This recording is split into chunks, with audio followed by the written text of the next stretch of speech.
of applies to our advice about querying tonight too. It is entirely possible that you will think, oh yeah, I totally see what they're talking about. And that's great. It is also possible that you will think, oh my God, these two ladies are full of crap. I have no idea why I showed up at this thing.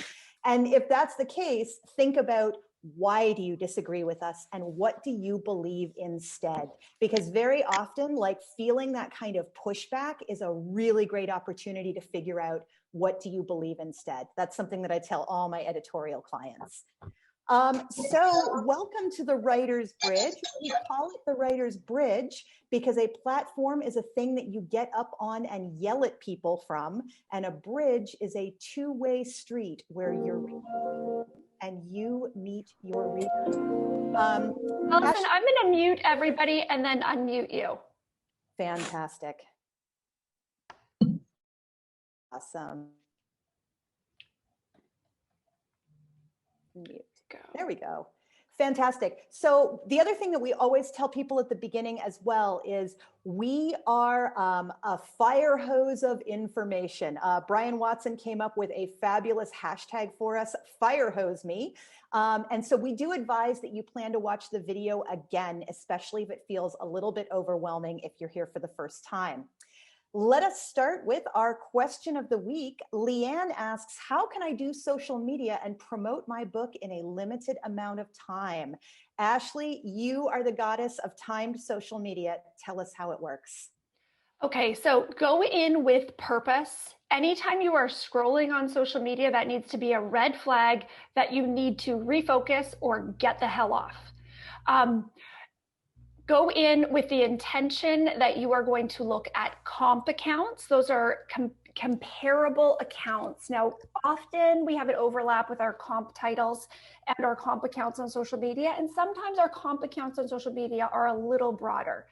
These are people who are reaching the audience that we want to reach. Set a timer for 5 minutes. Set a timer for 3 minutes and think, okay, how many of these comp accounts can I go to? How many comments can I get in on? How many conversations can I add to? Or search hashtags. How many great new accounts can I see who feature these hashtags that relate to my content buckets? Those are the topics that we write about consistently and that our manuscript usually goes into in depth. And set the timer.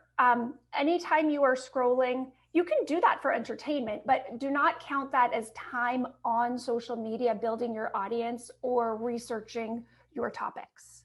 And I also want to say too, remember that social media is not the only part of your platform. And in fact, for most of us, it's not even the biggest part of our platform.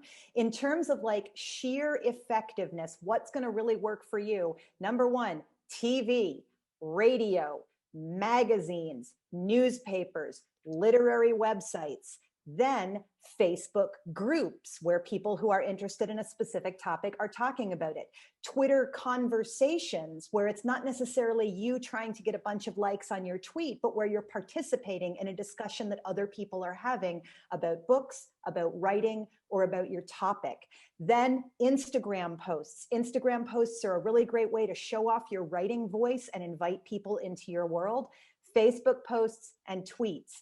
If you have not yet had a chance, if you're launching a book and you do not yet have a press release or a one sheet, do that before you tweet. If you have not contacted your local radio station to find out who do I pitch when the time is right, do that before you do Facebook. Start listening to literary podcasts and update your website, because a big key is making sure that you are ready to be discovered when discovery comes. Ashley, you want to add anything to that? I love all that. I love all that. Really, when you are thinking, what the hell do I post? Don't post anything. Go find out what people are already talking about. And through doing that and adding to those conversations, you are going to start to see gaps where people want information or want support, and your unique experience and genius will fit right in there. And that'll give you a better idea of how to tailor your story or how to package your query, which is one of the things we're going to talk about today. So Ashley, when we start querying, where are we looking for these magical, mythical agents? How do we find out who's the right agent to query? Okay, so we need a strong query, but figuring out who the hell to send it to is a big part of this. It's really basic, and you have to kind of pull together this information from a lot of different places. The first place that I looked and that I recommend everybody look is in the acknowledgement section of books you love. Even going into a bookstore for half an hour and looking in your genre and opening up each book to the acknowledgement section, everyone will thank their agent if they like them in the acknowledgement section. Starting to get an idea of who represents who, figuring out sort of who runs in the same literary circles, especially if you are newer to this field, or if you don't have an MFA, or you don't have like an established community who's really plugged in. This can start to give you the idea. When I first entered publishing from figure skating, I felt like my joke is a fish out of frozen water. I also got a subscription to Publishers Marketplace. On Publishers Marketplace, you can search who represents, and you can search agents by name, or you can search by authors and start to put those connections together.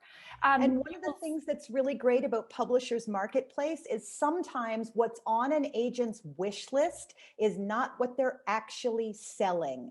I have a friend who was shopping her book, and where she really started getting requests for full manuscripts was when she looked at Publishers Marketplace for agents who had sold books that sounded like what she wanted to be shelved next to. And that was where she really found, oh, this is the agent who's really interested in my topic right now, even though her website says what she wants is middle grade, or even though this other agent says, I really want your memoir, what they're actually selling right now is young adult mystery. And so Publishers Marketplace is a great way to find some of that information. And in Publishers Marketplace, so quite often on manuscript wish list, or even in an agent's listing on the agency website, the agent may be too busy selling books, promoting books, helping their current stable of authors with their proposals to update that often. So like Allison just said, Publishers Marketplace gives us more of a real-time idea of what they are seeing as the trends and what they are having success in. Also, checking out manuscript wish list, you'll be able to see, and we're going to include all of these links in the follow-up email that's going to come out tomorrow, as well as you'll get this full recording. Manuscript wish list, you can search MSWL on Twitter, and there's also a website. You're going to be able to see how recently agents tweeted or updated there. So really look at the more current, the more up-to-date listings, but that's a place to start to pull agents into your spreadsheet. You are going to need a spreadsheet for this. I like to make a note of how many writers they represent, so I can get an idea. Okay, am I aiming for Jane Distel, who was one of my first agents who I queried? And when we talk about nudges, I'm going to talk about the nudge that got Jane to write back to me. She has over 400 authors. Or are we looking at a newer agent who has 12 or 17? I like to keep track of those stats also, because the querying process may take a while. Going back to Publishers Marketplace and checking again how many authors they represent can start to give you an idea of how often they sign a new writer. And that's Kelsey helpful. Asks, how do you discover how many authors they represent? And the answer is sometimes they list them on their website, sometimes they list them on Publishers Marketplace, and sometimes they talk about it on their Twitter, on their blog, on their social media.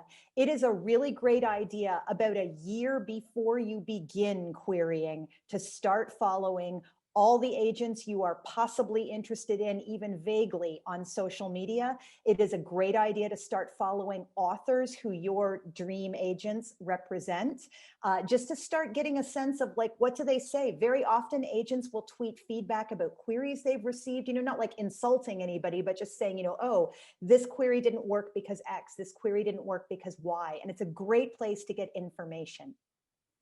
You'll also see what essays If you're following an agent on Twitter, you'll see what essays they're sharing and get an idea into like what kind of, even though they don't represent that writer, they loved that essay. You'll get more of an idea of what floats their boat. Anything that you can just, it's a very intuitive and kind of scrappy process figuring out what agents you're going to query. And Shandy has a great question, which is to follow agents on social media. Is the main place Twitter, or can I find them on Insta or Facebook? The main place is Twitter. And I would say Instagram is second, and Facebook, they are much more likely to only be talking to their friends.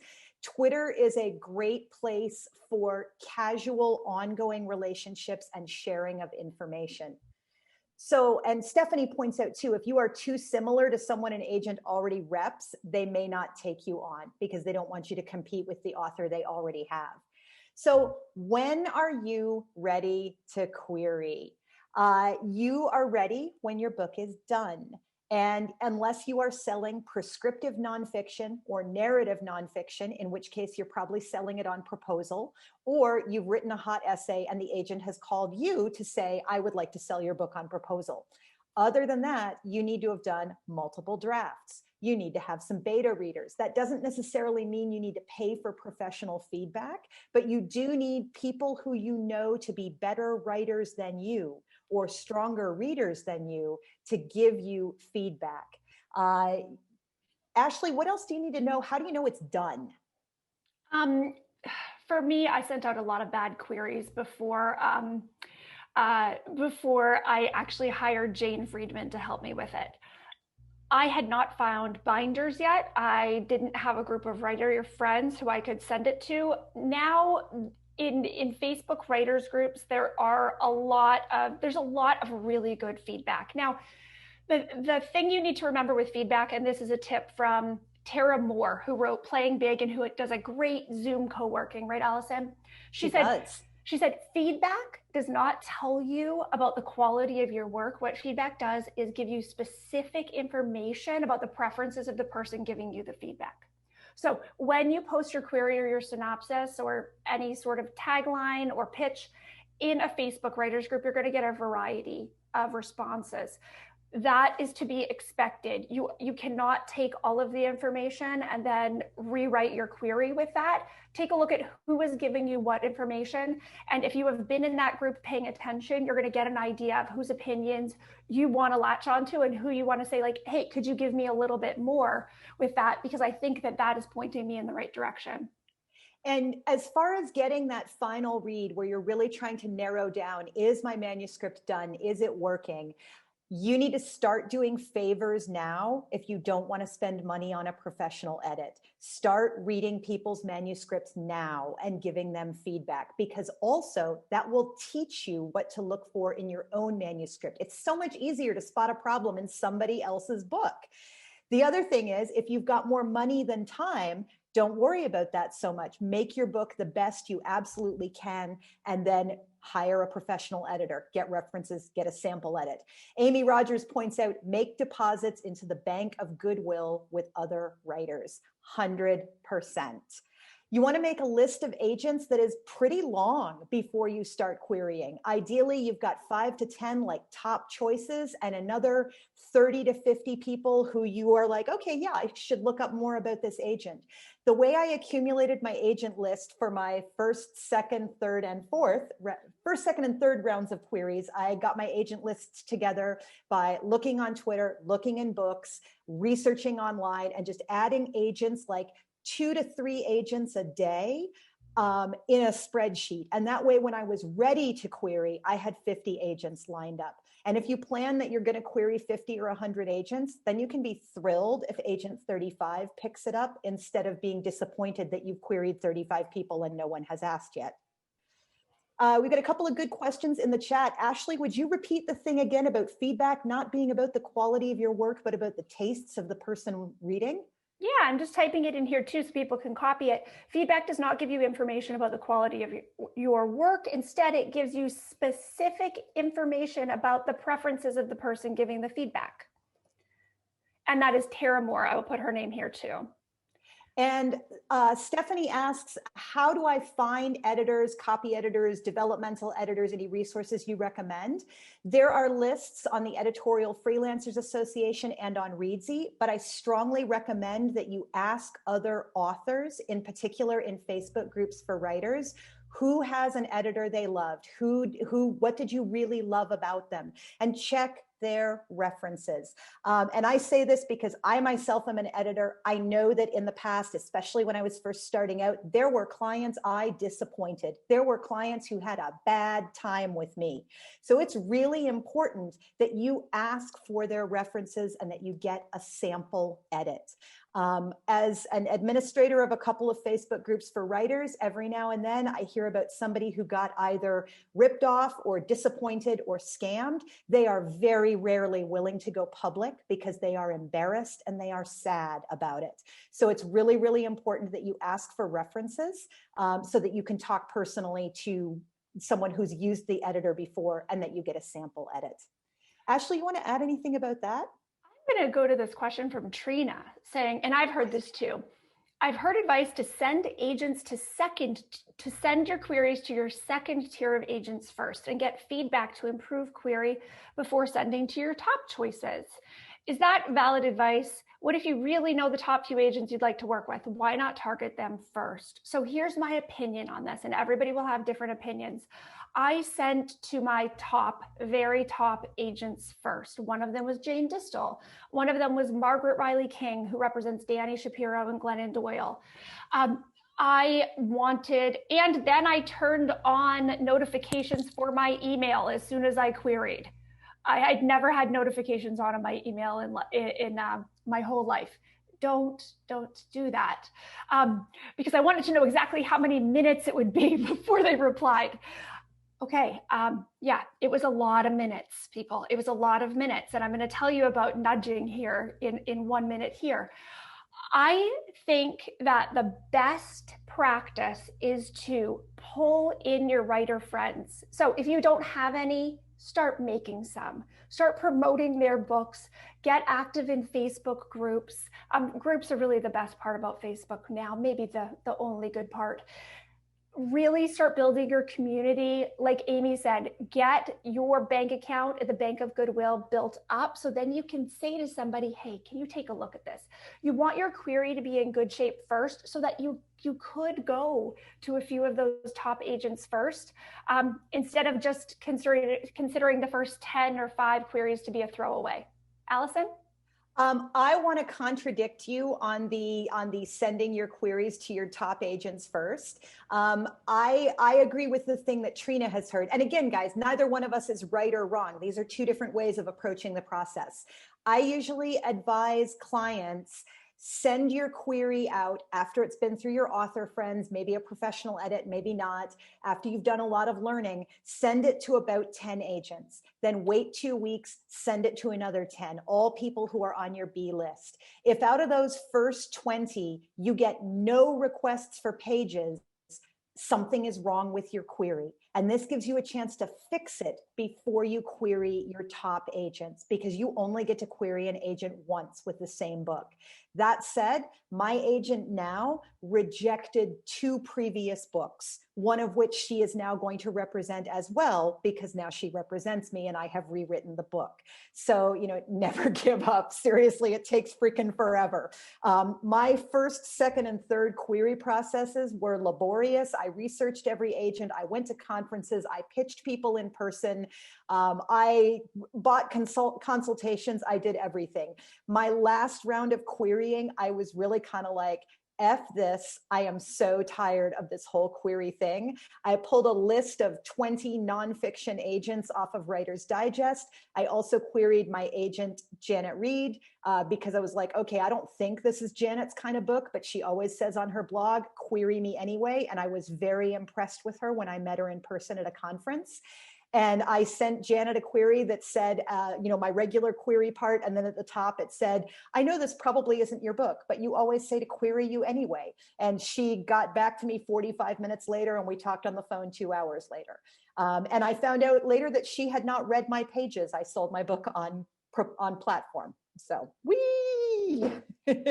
She wrote that proposal with such detail and effort, and then Janet signed her without even reading the proposal, because all of those things that Allison was talking about were what helped her build her platform as well. She was invested, she was learning, she was helping. And a side effect of that is you become more known for what you're writing about. You become more known in the community.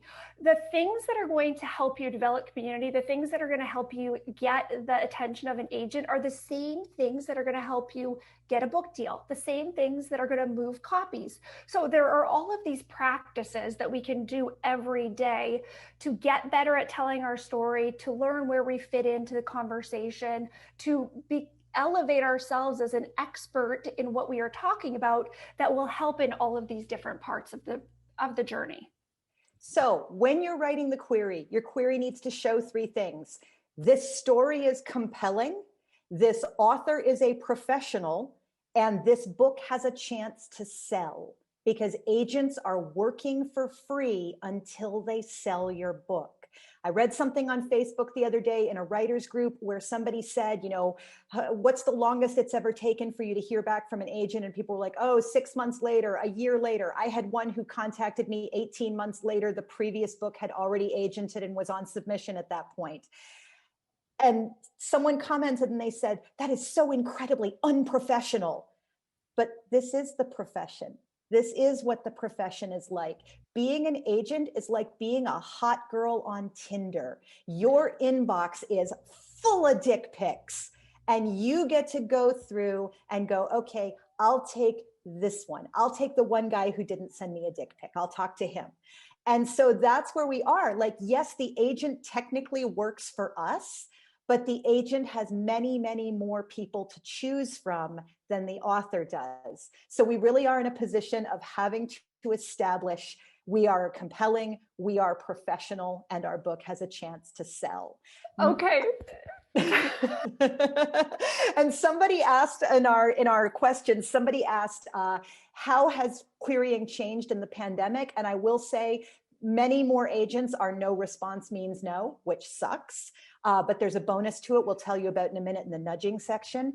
And everyone is much slower. If you are not seeing responses to your query in 6 or 8 weeks, you are not the only one. That is happening all over the place right now. And agents are experiencing that with their pitches to editors as well.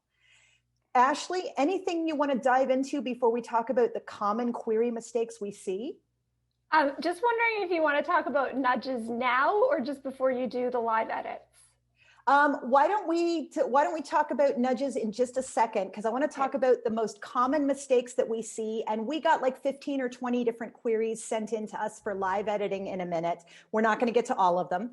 But what we're seeing that's common, don't talk about your writing process. They don't really care that you are beautifully moved by this subject. If you've done special research, yeah, talk about it. But don't talk about your beautiful coming to writing process unless it's significant to the book. Don't review your own book in the query. When you use adjectives like, this is a powerful story of, this is a deeply moving story of, you are making the agent go, yeah, right. Because they want to get that from your pages, not from your query. So don't review your own book. Don't worry about being funny or self-deprecating unless that is the actual voice of your book, in which case you need to be funny and self-deprecating through the entire query. A lot of people want to throw a joke at the end of their query. It is almost never original to you. They have almost always heard it before, and it usually feels slightly low status. Even though, yeah, we're kind of low status in this whole process, you still got to act like you're their colleague the whole way through, not like you're begging for attention like a supplicant. Don't quote passages from your book. That's what the pages are for.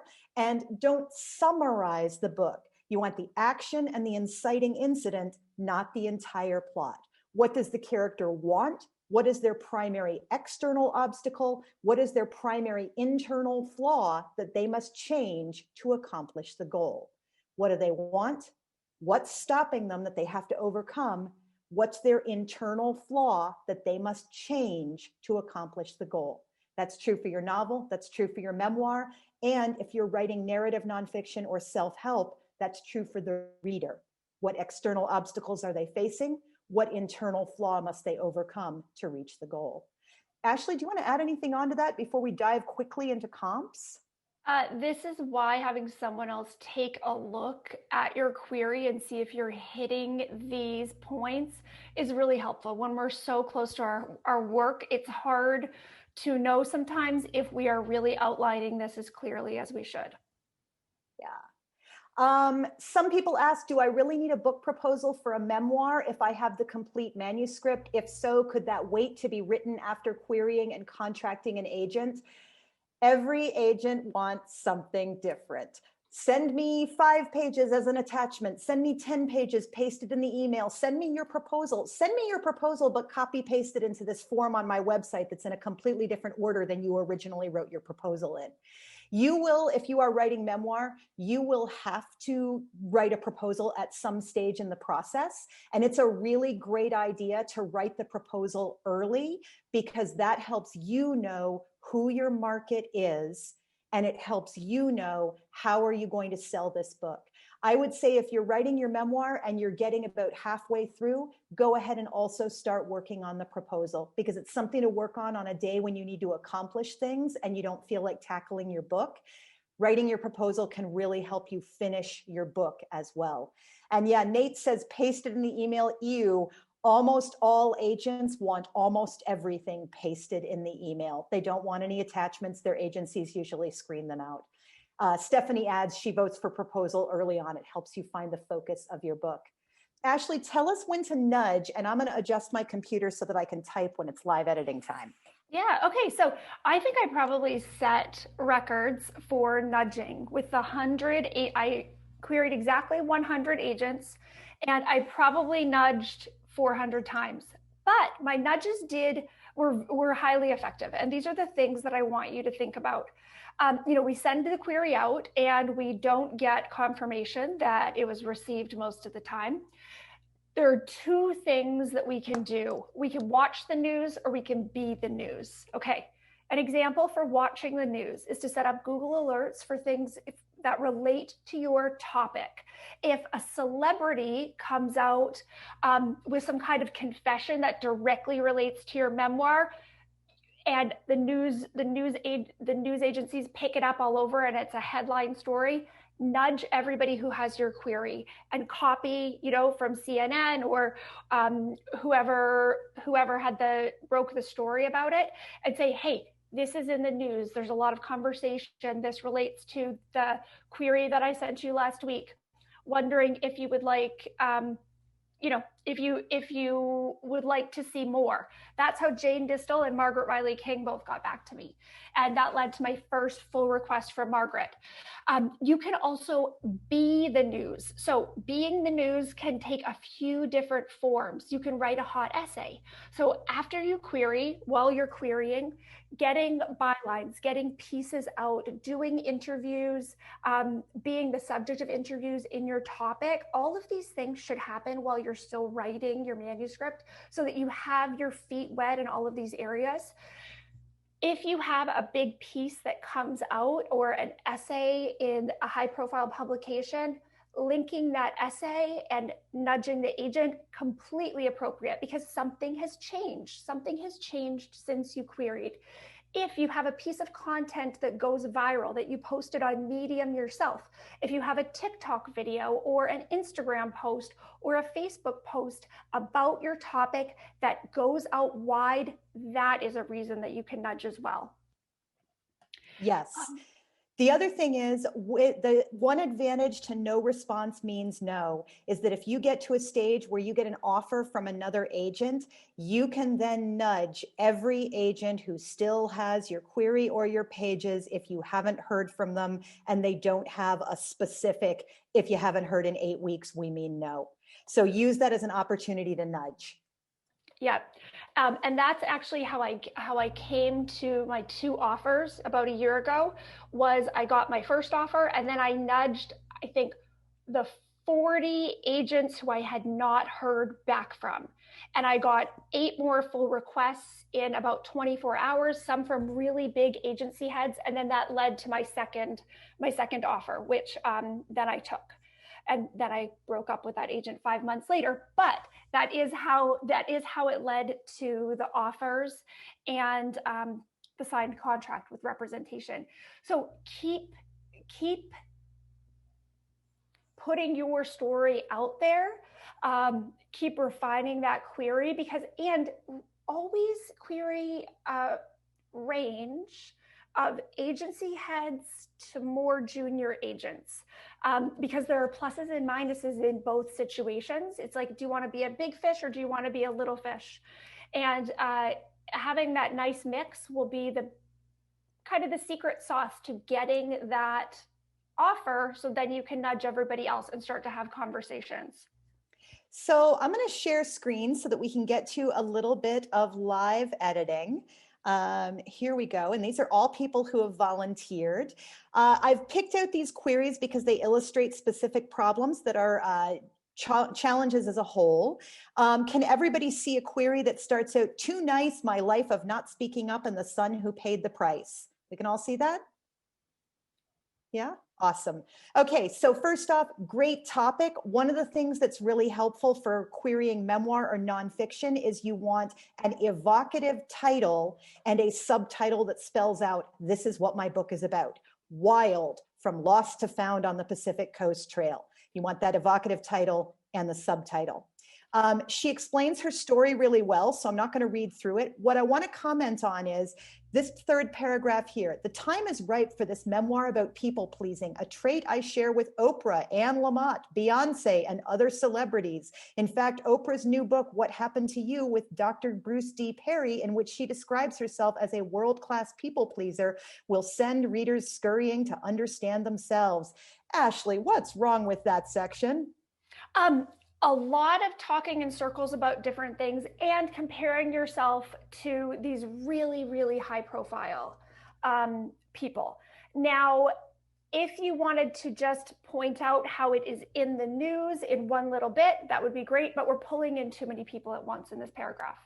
Yeah, I would not comp yourself to Oprah, Anne Lamott, or Beyonce, because none of them are a success. They are each a phenomenon. And that applies to picking your comps too. You want to make sure that you are picking comps that are good sellers, but not best sellers. And your comps need to be things that have been published in the last 2 or 3 years. And where comps can be really useful is in setting the tone for the agent. It tells them a little bit of something about the thing that they're about to read.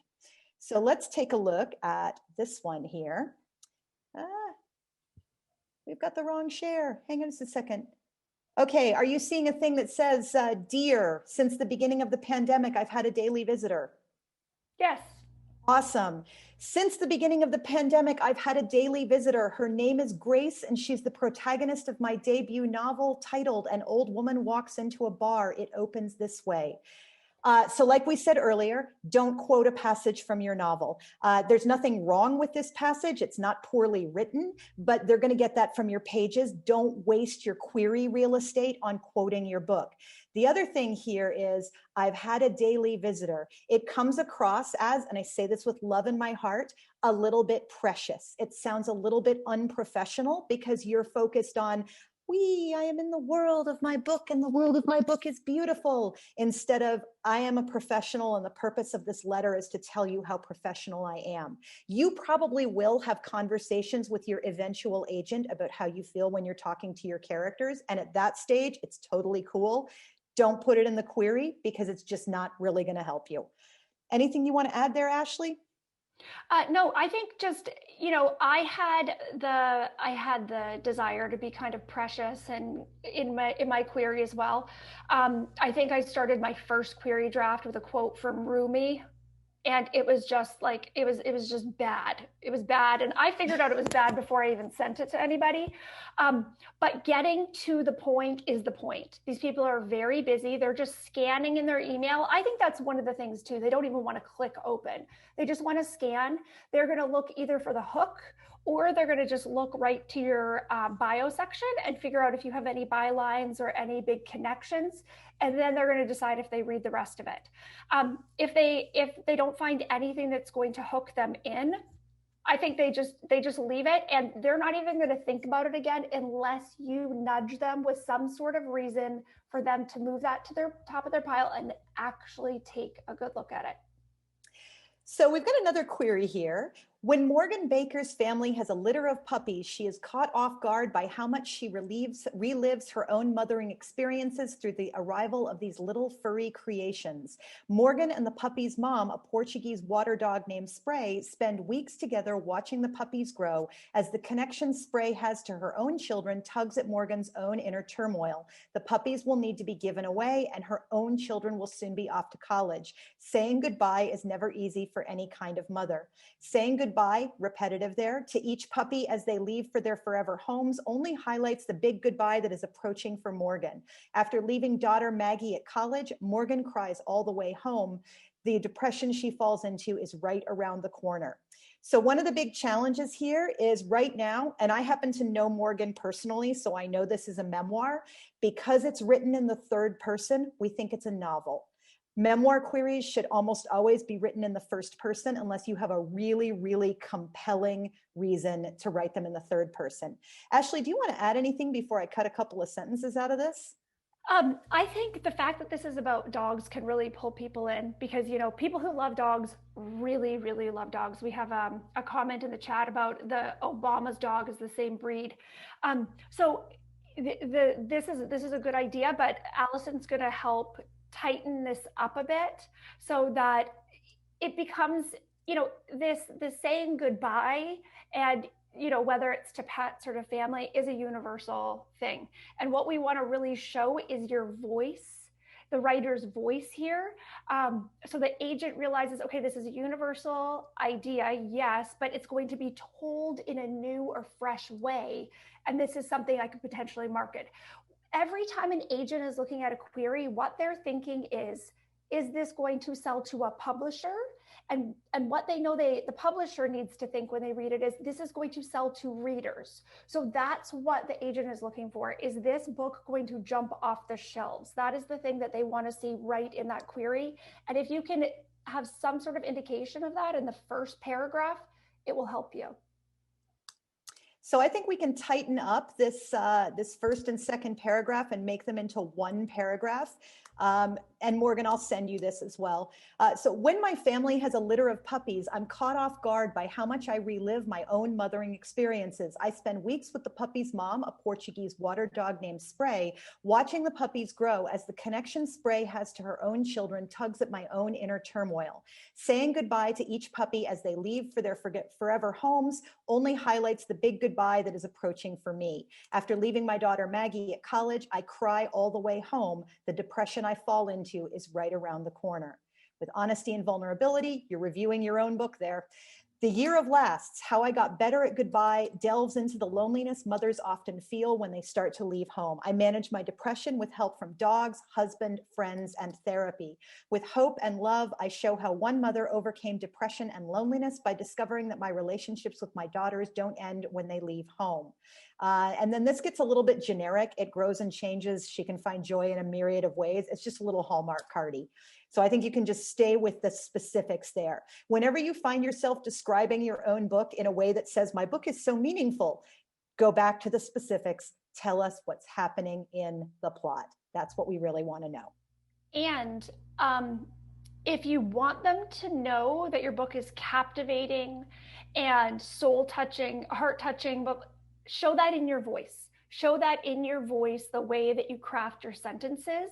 That is the best way in those 500 words that you can show them the kind of writer you are. So make sure that your voice is in there. Jane Friedman helped me with my query and she said, okay, Ashley, you're funny and your query makes your book sound like this is like a political criticism book.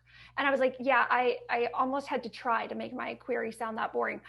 But I was still sort of apologizing for my story and trying to make it sound really important in my query.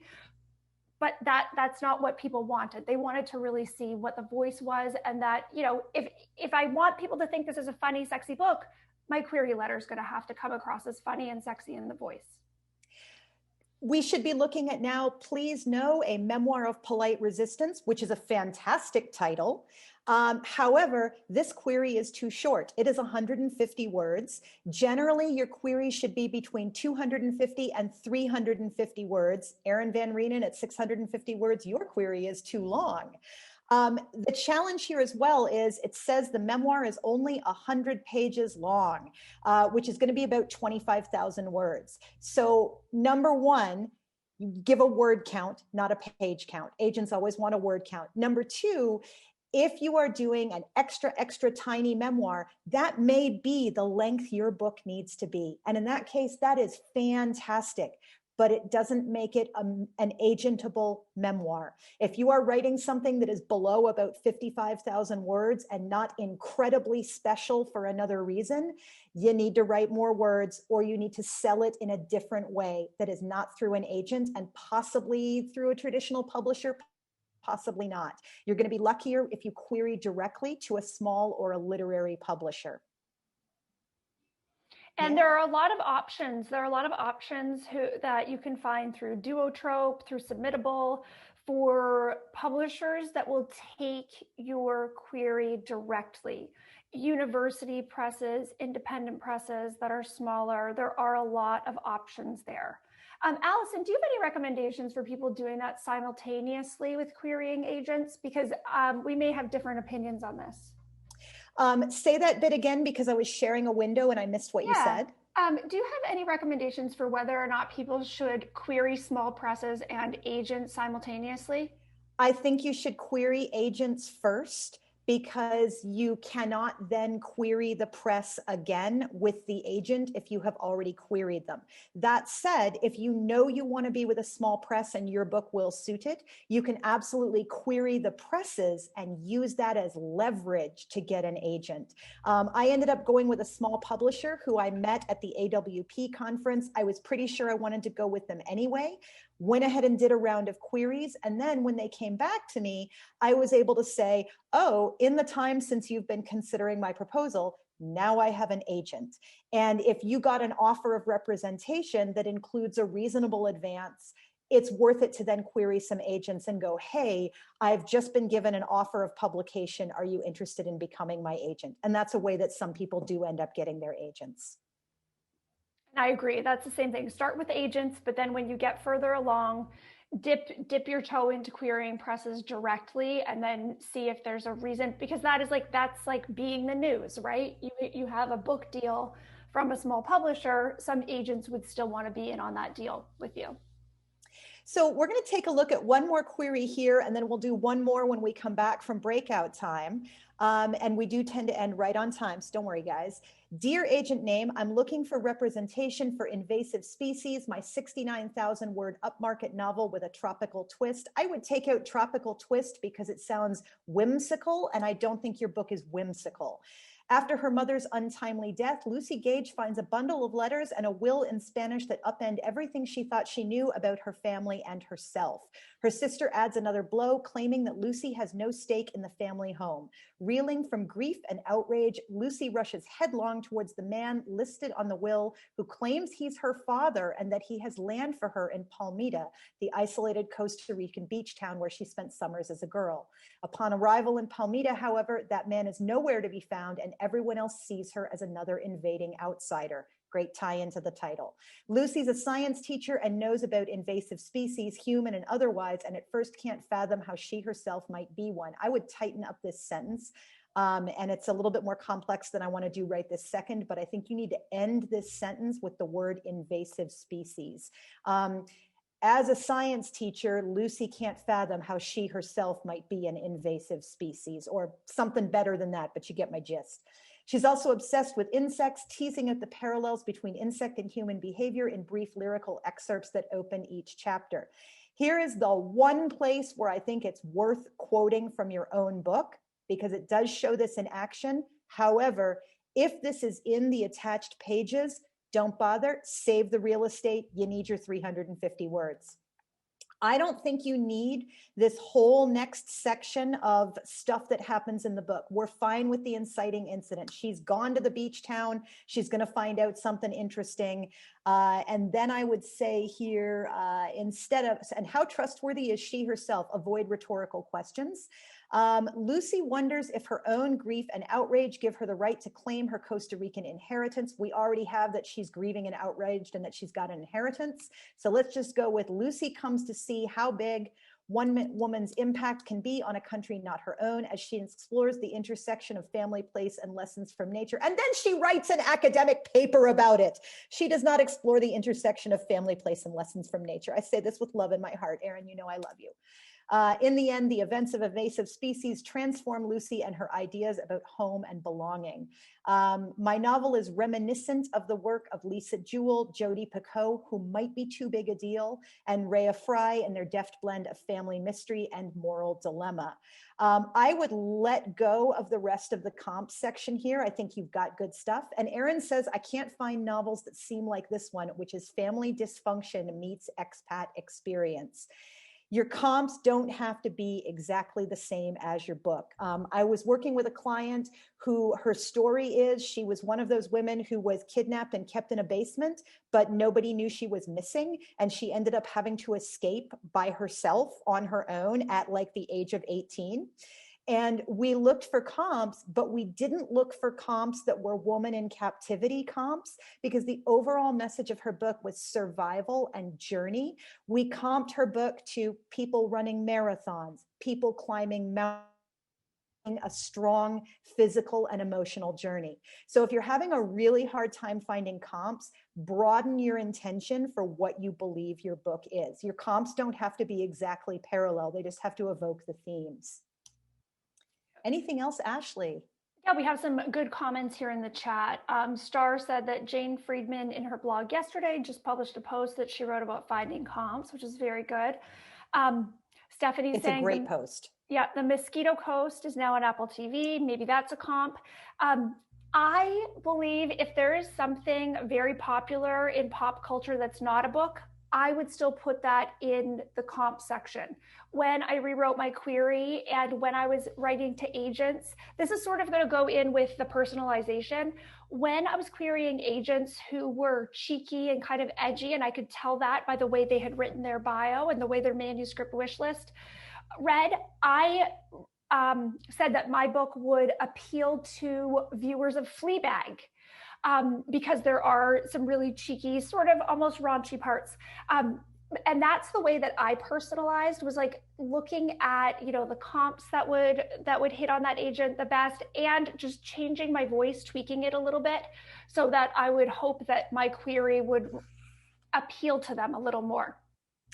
So folks, we're going to pop into breakout rooms for about 5 minutes. I know it's a little bit weird sometimes to find yourself in a breakout room with strangers. And if you are really not up for it, that's totally okay. You can stay here in the main room with Ashley and I. But we encourage you to take a moment, just connect with the other authors, ask each other what you're writing, find out where you are on social media or where you hang out online, and just get to know each other a little tiny bit. You're going to have about 5 minutes, and then we'll come back and we'll look at one more query and do our wrap up. Welcome back from breakout rooms. It is so great to have you back in the main room. We are going to sidestep into one more query, and then we're going to tell you guys what's coming up for the next meeting. We're so glad to have you. So I want to look at just one last query, and this is a query that's doing a lot of stuff right, which I think is always good for us to look at. So, dear agent, I'm a fan of the podcast and appreciate your thoughtful advice to writers each week. Personalization, nice and easy. Since you're looking for a memoir that reads like a novel and provides access to the narrator's inner life, you may enjoy my book, Everything You Can't Control, 89,000 words. There are no happy-go-boring characters to be found, which I'm guessing is a reference to something specific that the agent has said in the podcast or on social media.